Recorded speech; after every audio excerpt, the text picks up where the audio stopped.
Alright, round two. We are up against some kind of mostly mono black control, but it has some blue and some white cards. Um, this hand is pretty good. I mean, we have Stillman Cavalier. I'm not sure where this land tax is going. I mean, I guess if we don't draw a land, we could just do that. But I'm pretty sure I'm not going to willingly miss my second land drop. Yeah, don't want to do that. Well, let's see where it goes. Maybe I'll draw Mox Diamond or something. Just miss my land drop.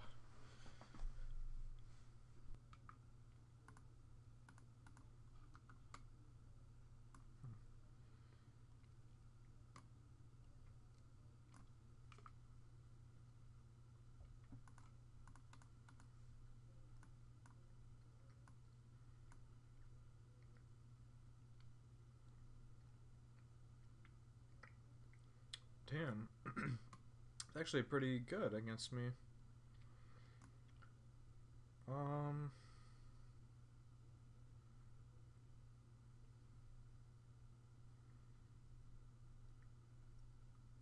So I have a couple options. I can start the land tax, or I just play Blade Splicer and pass.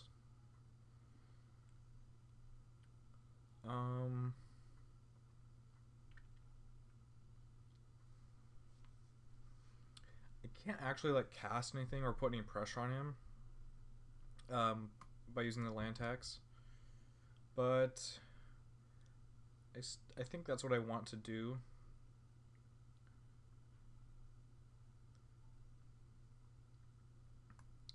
Because I've got this guy, and I can't cast this guy either, and I would rather him be stuck on 2 lands than 3, much rather. Also, some of the cards I saw from him in the game I watched, Slaughter Pact, Esper Charm. Slaughter Pact is nice to be aware of because if he sorcery speeds it and I Armageddon, he loses, which I've almost walked into myself when I was playing Slaughter Pact. Okay, good. That's one of a few draws I could get here that actually make it profitable to still sit back on land tax. Actually, if I didn't draw that, I probably would have just played that. Yeah, I think I would have.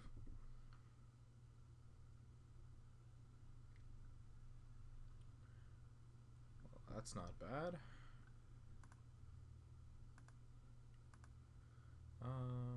Yeah, we'll go all planes.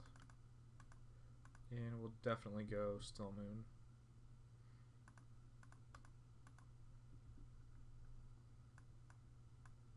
Attacking there, like, is a possible bluff, but that's just way too greedy for me.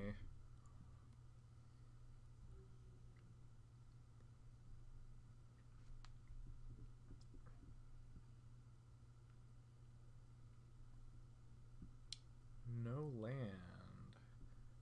He actually doesn't have a land? Huh. That's because, I mean, once I've used this once, like, you really don't care about it anymore. So there's no way he's intentionally missing his land drop. He just doesn't have land. What does that really mean for me? Does it mean anything? Well, it means I should definitely block this, given the opportunity. I'm just gonna go Koth. It's the best possible threat right now that I have.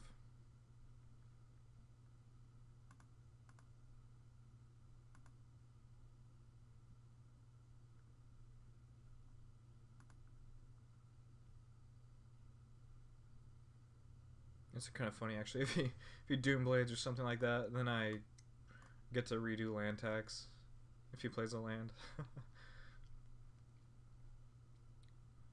Okay.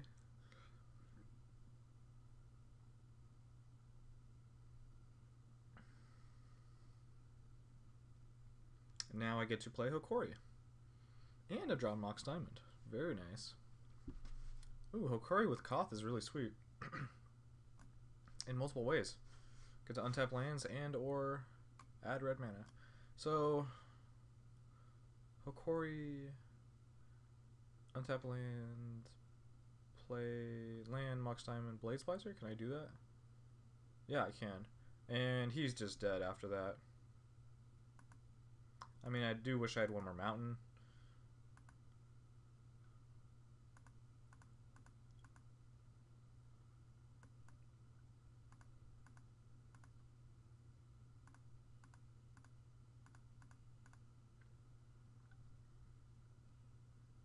But yeah, he's definitely dead.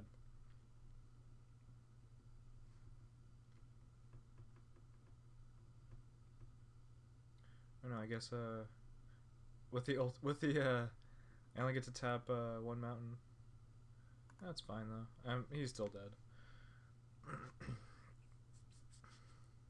So the question though is, do I untap a land now so that I get to keep Koth around to untap again and again?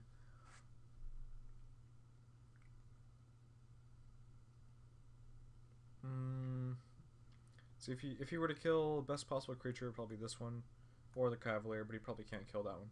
Kills this one. I still block, chump block, so Koth still survives. I mean, even if Koth will survive no matter what, just a question of how much loyalty he'll have. So we're gonna untap, and we're not going to attack. Although it wouldn't be terrible because we could just land tax. So, but oh yeah, you could actually kill that. Because the land's back. I'm still pretty sure he's not intentionally missing a land drop when I have 7 cards in hand and just used land tax. So the 2 lands he played after that, he had to have drawn.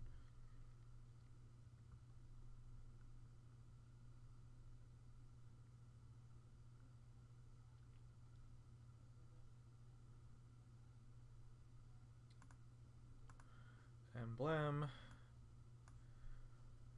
Get to deal 2 damage a turn. It's really not that much, but it should suffice.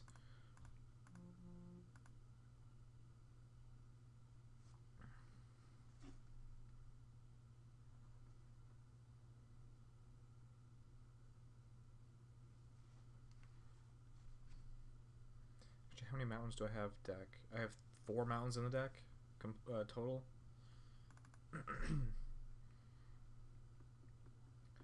I mean, I guess for this to work, I'm just relying on land tax, really.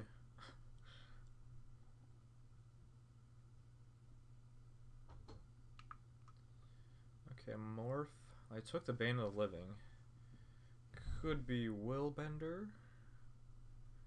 Oh, Valence here. Okay. Well, that sets him back from the land tax. It's going to be a while before that matters again. Yeah, he cannot attack whatsoever, but he's going to anyway. I can literally block with these together. He gains no life. Or I could just block with this and deal it 1 damage. I'm just gonna go with the both though, so I don't have to waste my mountains.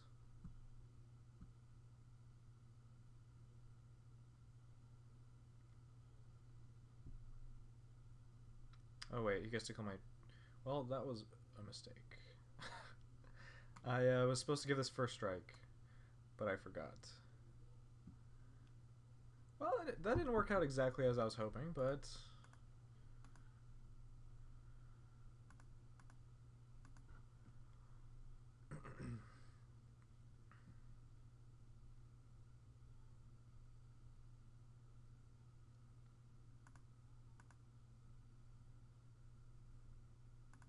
So we're gonna pick off something.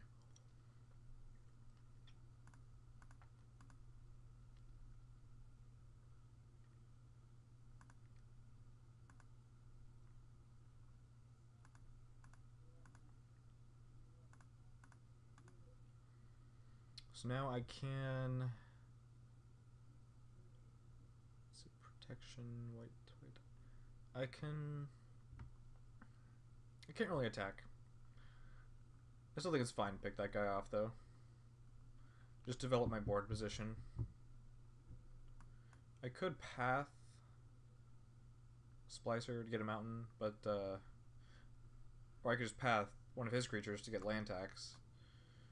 Unless he doesn't want that land, but it's fine if he doesn't. I wouldn't actually path my Blade Splicer here.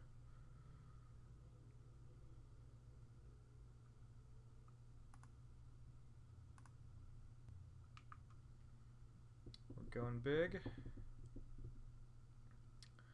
We're going Persecute.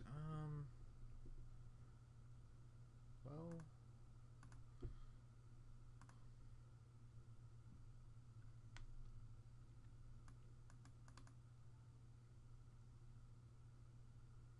It's not a card I would usually main deck in Cube. He didn't get a land. Man. Oh, and he chose red. Huh.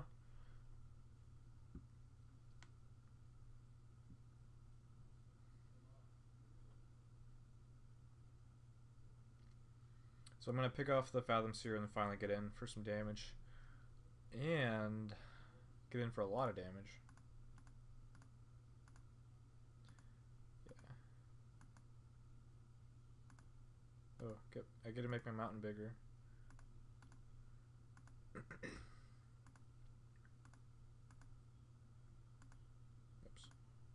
Oh, Vigilance. Oh, talk about big game. I forgot this gave Vigilance. I just have never played with the card, really. Whoa. It's not supposed to happen. Okay, so Wasteland looks to be pretty good against him. Torch Fiend is an answer to Batterskull. So I have to actually make some cuts. I'm on the draw, so land tax is better. I also don't exactly need as many lands. This guy can probably go. Yeah, Torch Fiend's better here. Silver Knight is just a 2/2 for a strike. And I'm adding a land for that. Technically. Which I don't really need to do, I think, except for because of the mana problems. Yeah, it is a colorless land, so we're gonna do that. Don't feel great about it. I suppose I could have also boarded in Molten Rain.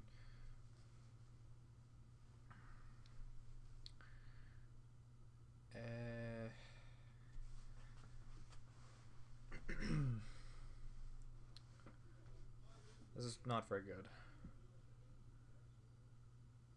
I think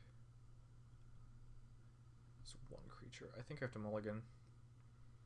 If he just deals with this, I have 2 lands and no creatures. So I have to draw both creatures and lands. Now, here we have a hand that could actually be live as soon as I draw a white source. And until I do, I'm still getting busy tapping his lands and such. I'm actually going to keep this. This is a really bad hand, but I'm going to keep it. Just going to draw a white source. Let's go with Port first.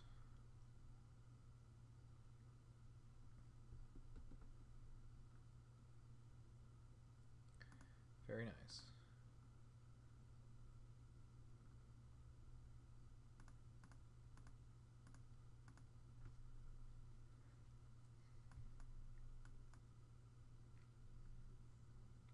Finally.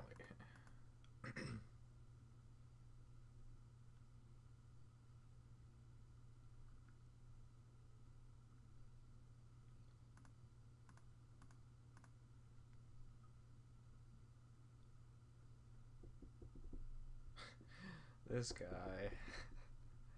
Alright, we'll play that game. Alright, I almost forgot to play this. I am fairly certain I'm favored. Actually, I don't have to play this here. I've seen Go for the Throat and Slaughter Pact.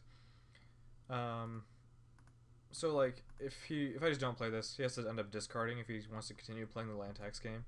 But if he has Go for the Throat or Slaughter Pact, he could just spend it. Yeah, that sucks.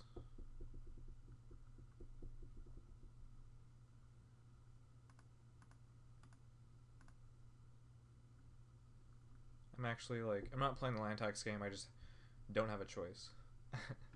Although, if I did draw land, I probably wouldn't play it.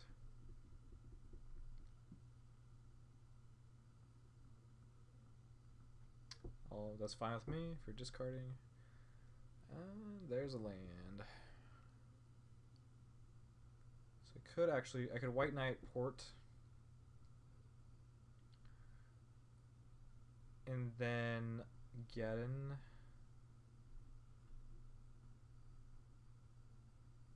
Discarded Rice. Could be bad. If I White Knighted, ported, and then Geddon, what's the best thing? Or what's the worst thing for me he could do? Well, not a lot, because I still have land tax in play. I would still get more lands. No, I'm gonna wait a turn. I'm at least gonna wait until for him just to discard one more card. And that's my last turn where I don't have to discard a card. Although letting him discard might be bad, because now he can writes it back. Or no, he can't writes it back, because I can port him. And Thalia might actually... Oh, that would be better. Definitely would be better, but then I can't get him.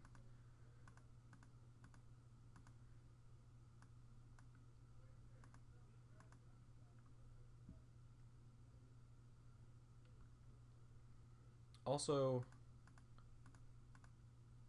there's actually a play that I've neglected, but I would be pretty dumb to make it, I think. I could wasteland my port at the end of his turn, and then go get basic lands, but that's like, I don't know, that's pretty bad. Alright, what do we got? Hopefully nothing too impressive.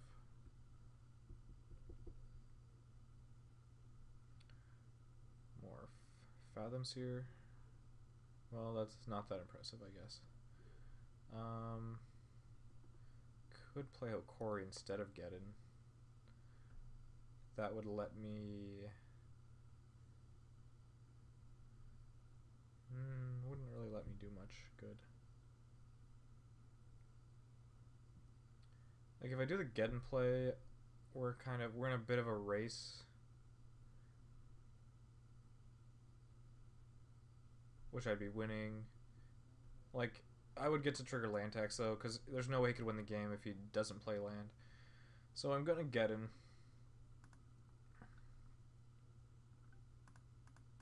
I could even play planes here, but I'm not going to do that.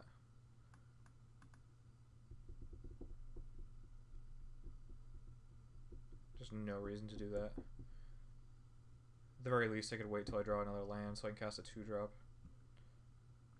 Well, there is a land right there.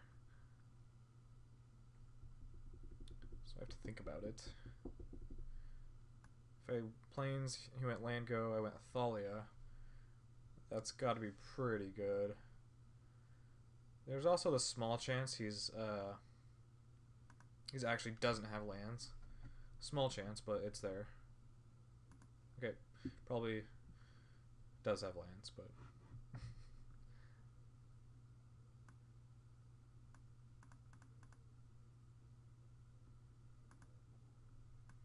that was a good draw.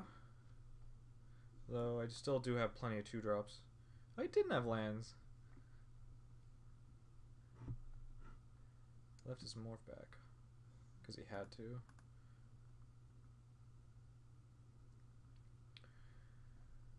I'm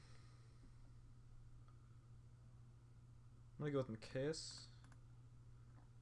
The next turn, guide, activate Mikaeus.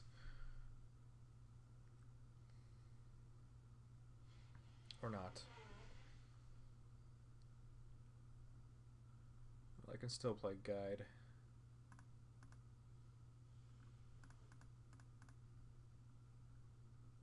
Desertion. That's an expensive card.